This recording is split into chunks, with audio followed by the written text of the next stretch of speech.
बुलेटिनच्या सुरुवातीला बातमी अर्थातच देशाचे पंतप्रधान नरेंद्र मोदी यांच्या महामुलाखतीची। नवीन वर्षाच्या पहिल्याच दिवशी पंतप्रधान मोदी यांनी जनतेच्या मनातल्या प्रश्नांना उत्तर दिलेत असं म्हटलं तर चुकीचं ठरणार नाही। कारण देशाचं राजकारण ढवळून काढणारा राम मंदिराचा मुद्दा असो किंवा ज्या मुद्द्यावरून विरोधकांच्याकडून आरोपांचे बॉम्ब फोडले जात आहेत तो राफेल कराराचा विषय असो, नरेंद्र मोदी यांनी सगळ्याच प्रश्नांना सविस्तर उत्तरं दिली। नोटबंदी आणि सर्जिकल स्ट्राईक यासारख्या देशभर चर्चा झालेल्या प्रकरणांची इनसाइड स्टोरी देखील मोदींनी सांगितली। याशिवाय 2019च्या निवडणुकांच्या तोंडावर काँग्रेसकडून केल्या जाणाऱ्या शेतकरी कर्जमाफीवर सुद्धा मोदींनी टीका केली। 2019 मध्ये जनता विरुद्ध महाआघाडी अशी लढत होणार असल्याचं सांगतानाच मोदींनी एक प्रकारे लोकसभेचं रणशिंगच फुंकलंय।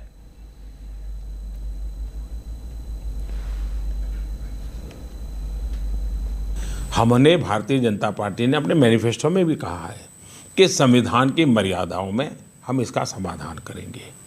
इस बात का कोई इनकार नहीं कर सकता है कि आज़ादी के 70 साल बाद सरकारों में बैठे हुए लोगों ने इस मसले को रोकने के लिए भरपूर प्रयास किया है। आज भी मामला सुप्रीम कोर्ट में है। एक प्रकार से पूर्णता के किनारे पर आकर के बैठा हुआ है। मैं कांग्रेस के साथियों से विशेष रूप से विनती करता हूं, देश की शांति, सुरक्षा, भाईचारे के लिए आग्रह करता हूं कि वे उनके अपने वकीलों को कोर्ट के अंदर इस मसले में रुकावट डालने वाले एजेंडा से बाहर निकालें। मैं जो कहता हूं, कोर्ट के अंदर कांग्रेस के वकील जो अड़ंगे डालते हैं वो बंद हो।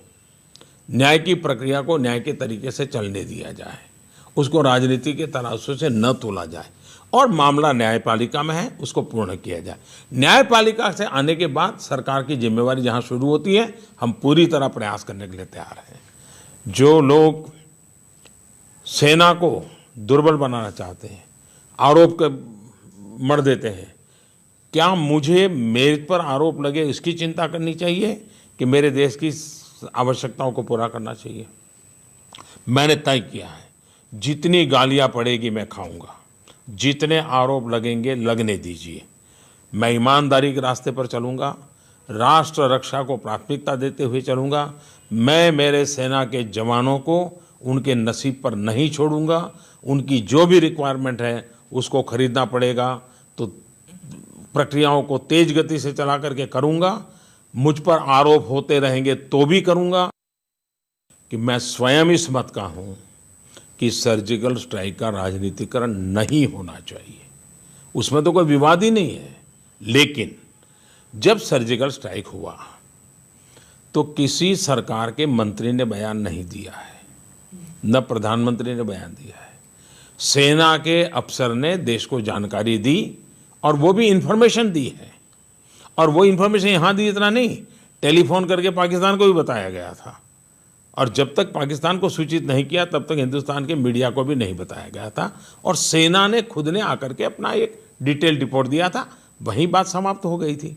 लेकिन देश का दुर्भाग्य है कि उसी दिन पॉलिटिकल पार्टी के कुछ लीडरों ने सर्जिकल स्ट्राइक पर शक खड़ा किया।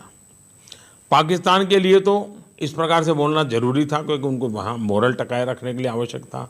लेकिन जो बात पाकिस्तान बोल रहा था वो हमारे देश के लोग बोल रहे थे। अपने बात को वजन देने के लिए उदाहरण भी पाकिस्तान का दे रहे थे। राजनीतिकरण वहीं से शुरू हुआ। अगर कर्ज माफी से किसान का जीवन मुक्त होता है, मदद होती है, तो बिल्कुल करना चाहिए। लेकिन क्या हुआ है, इस देश में पहले भी सरकारों ने, देवीलाल जी के जमाने में भी कर्ज माफी की थी। 2008-9 के चुनाव जीतने के लिए भी कर्ज माफी की गई थी। बार बार कर्ज माफी करने के बाद भी ऐसी क्या कमी है व्यवस्था में कि किसान कर्जदार बन जाता है और सरकार को चुनाव और कर्ज माफी का सरकार चलाना चलता है।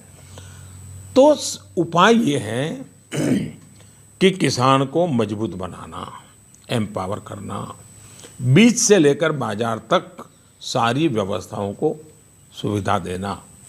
भारत की जनता चुनाव का दिशा निर्धारित करने वाली है। भारत की जनता चुनाव का एजेंडा तय करने वाली है। भारत की जनता के एस्पिरेशंस के साथ कौन है और भारत की जनता के एस्पिरेशन के खिलाफ कौन है, ये चुनाव का मानदंड बनने वाला है। देश की जनता जानती है कि ये पहले डिसेंट्रलाइज करप्शन था। जो राज्यों में बैठे थे वो राज्यों को लूटते थे, जो सेंटर में बैठे थे सेंटर को लूटते थे। अब वो सेंट्रलाइज करप्शन हो रहा है, सब मिलजुल कर राज्य को लूटने वाले भी आ रहे हैं और केंद्र को भी लूटने आ रहे हैं। तो देश की जनता तय करेगी कि ये सब लूटने वालों की ताकत इकट्ठी हो रही है, उसके साथ जुड़ना है कि नहीं जुड़ना है। और इसलिए जनता वर्सेस गठबंधन होने वाला है। मोदी तो जनता जनार्दन के प्रेम और आशीर्वाद का प्रतीक है और कुछ नहीं है। इस देश का फर्स्ट फैमिली जिसको बड़ा बोला जाता था, 4-4 पीढ़ी से जिन्होंने देश को राज किया है, उनको जमानत पर निकलना पड़े और वो भी पैसों की हेरा फेरी में, ये बात अपने आप में बहुत बड़ी है। और जो सेट ऑफ पीपल है जो उनकी सेवा में लगे हैं, वो ऐसी चीज़ों को दबाने में लगे रहते हैं और चीज़ों को उभारने में लगते हैं। ये अपने आप में बहुत बड़ी बात है। दरम्यान पंतप्रधान मोदी यांच्या मुलाखतीचं प्रक्षेपण संपत नाही, तोच पुढच्या काही मिनिटात पत्रकार परिषद घेत काँग्रेसनं काही सवाल उपस्थित केलेत। काँग्रेसनं मोदींना त्यांनीच दिलेल्या आश्वासनांची आठवण करून दिली। को बताते कि 80 लाख करोड़ काला धन जो 100 दिन में वापस आना था, 55 महीने के बाद 1 रुपया भी उसमें से वापस आया या नहीं। देश को बताते कि 2 करोड़ रोजगार प्रति वर्ष, यानी 55 महीने में 9 करोड़ रोजगार जो आने थे, उनमें से 9 लाख रोजगार भी देश में पैदा हुए या नहीं। वादा तो था व्यापार को सरल बनाने का, परंतु जीएसटी का गब्बर सिंह टैक्स लगाकर धंधा मंदा और व्यापार चौपट क्यों कर डाला। नोटबंदी में काला धन वालों की ऐश और रातों रात सफेद बनाया सारा कैश। दरम्यान पंतप्रधान नरेंद्र मोदी यांनी राम मंदिराच्या संदर्भात केलेल्या वक्तव्यावर राष्ट्रीय स्वयंसेवक संघानं ट्विटरच्या माध्यमातून प्रतिक्रिया दिली।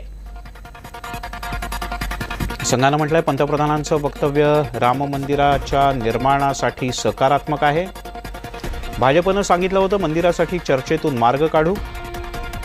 मोदी सरकार मंदिराचं आश्वासन पूर्ण करेल अशी अपेक्षा आहे, असं म्हटलंय राष्ट्रीय स्वयंसेवक संघाचे सहसरकार्यवाह दत्तात्रय होसबळे यांनी। इकडे महाराष्ट्रात शिवसेना आणि भाजपमध्ये युती होणार की नाही हा यक्ष प्रश्न म्हणावा लागेल। असं असतानाही पंतप्रधान मोदी यांनी महामुलाखतीत महत्त्वाचं आणि तेवढंच सूचक विधान केलंय। प्रादेशिक पक्षांच्या आकांक्षांना डावलणं शक्य नसल्याचं सांगताना पंतप्रधान मोदी यांनी मित्रपक्षांना बरोबर घेऊनच निवडणुका लढण्याचे संकेत दिलेत। दरम्यान महाराष्ट्रात शिवसेनेनं युतीचा मुद्दा ताणून धरलाय, तर इतर राज्यात सुद्धा काही प्रादेशिक पक्षांनी भाजपला दणके दिलेत। या पार्श्वभूमीवर मोदींचं हे वक्तव्य महत्त्वाचं आहे। कहीं कुछ छोटी मोटी किसी की अपेक्षा रहेगी तो उनको मन करता है कि दबाव डालने से शायद फ़ायदा मिलता है तो कोई वो रास्ता लेता है। किसी को लगता है नहीं मिल बैठ करके बातचीत करने से फ़ायदा होता है तो वो रास्ता लेता है।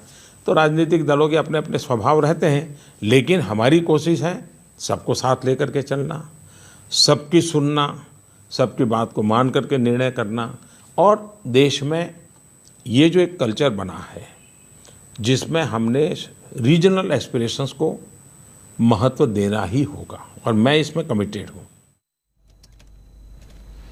शिवसेनेचे मंत्री रामदास कदम यांनी भाजप आणि राष्ट्रवादीच्या नगरमधल्या सत्ता पॅटर्नबद्दल एक मोठा गौप्यस्फोट केलाय। नगरमध्ये भाजपला सत्तेपासून दूर ठेवण्यासाठी मी स्वतः अजित पवार आणि विखे पाटील यांच्याशी बोललो होतो, पण राष्ट्रवादी काँग्रेसनं शिवसेनेला पाठिंबा देण्याच्या ऐवजी भाजपला पाठिंबा देऊन खायचे दात वेगळे असल्याचं पुन्हा दाखवून दिल्याची जळजळीत टीका कदम यांनी केली।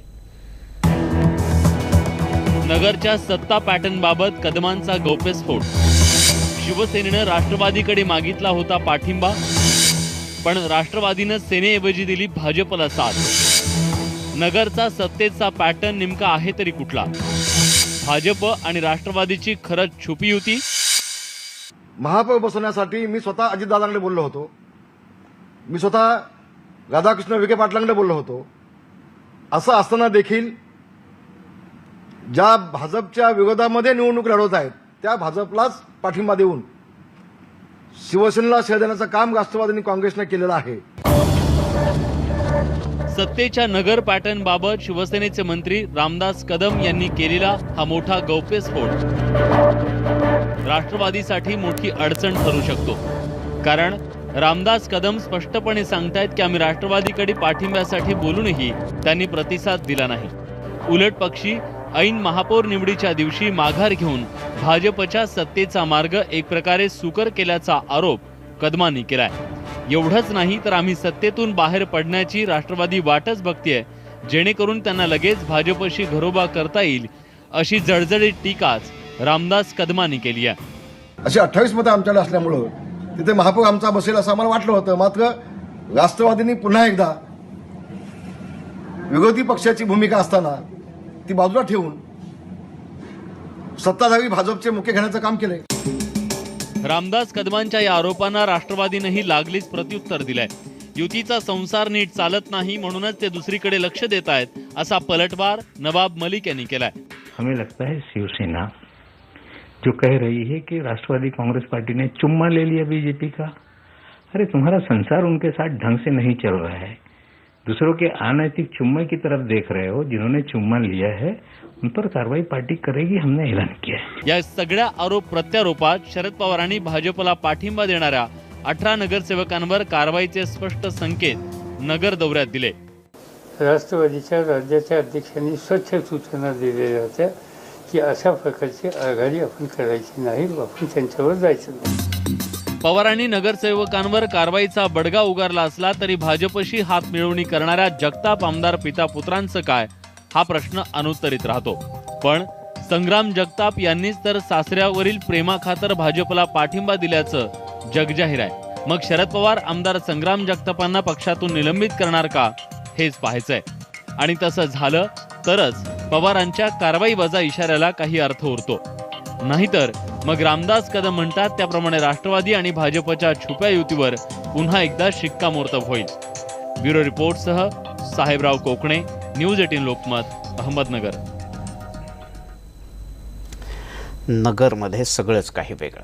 तिकडे कोरेगाव भीमामधला विजय दिन शांततेत पार पडला. विजय दिनाच्या पार्श्वभूमीवर हजारो अनुयायी विजयस्तंभाच्या स्थळी आले होते. चंद्रपुरातून तब्बल 50 दिवस पायी चालत आलेली एक पदयात्रा विजयस्तंभावर दाखल झाली. 1818 साली ब्रिटिश विरुद्ध पेशव्यांचं युद्ध झालं होतं. या विजयात महार रेजिमेंटच्या पराक्रमामुळे पेशव्यांचा पराभव करण्यात ब्रिटिशांना यश आलं आणि या युद्धात ज्या जवानांनी आपल्या प्राणांची आहुती दिली त्यांच्या शौर्याचं प्रतीक म्हणून कोरेगाव भीमात विजयस्तंभ उभारण्यात आला. दरम्यान मागच्या वर्षीचं हे प्रकरण लक्षात घेता कोरेगाव भीमा इथं कडेकोट पोलीस बंदोबस्त तैनात करण्यात आला होता. तसंच 11 ड्रोन कॅमेऱ्यांच्या माध्यमातून सगळ्या परिसरावर नजरही ठेवण्यात आली होती. बातमी रस्ते अपघाताची. मुंबईकर नवीन वर्षाच्या स्वागताच्या तयारीत असतानाच एका भीषण अपघातामुळे जोगेश्वरी हादरून गेली. रस्त्यानं जाणाऱ्या एका तरुणीला भरधाव कारनं जोरदार धडक दिली. यामध्ये ही तरुणी अक्षरशः हवेत उडाली. अपघाताची ही सगळी घटना सीसीटीव्हीत कैद झाली. भरधाव कारची तरुणीला धडक. अपघातात तरुणी गंभीर जखमी. 2 सेकंदात होत्याचं नव्हतं झालं. काळजाचा थरकाप उडवणारी ही घटना मुंबईच्या जोगेश्वरी परिसरात घडली आहे. नववर्षाच्या पूर्वसंध्येला एका भरधाव कारनं सायली राणे या तरुणीला धडक दिली.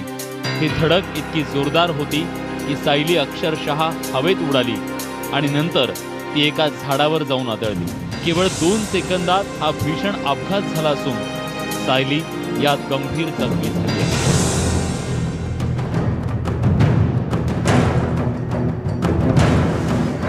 या अपघातात कारचा चक्काचूर झालाय. यावरून ही धडक किती भीषण होती याचा अंदाज लावता येईल.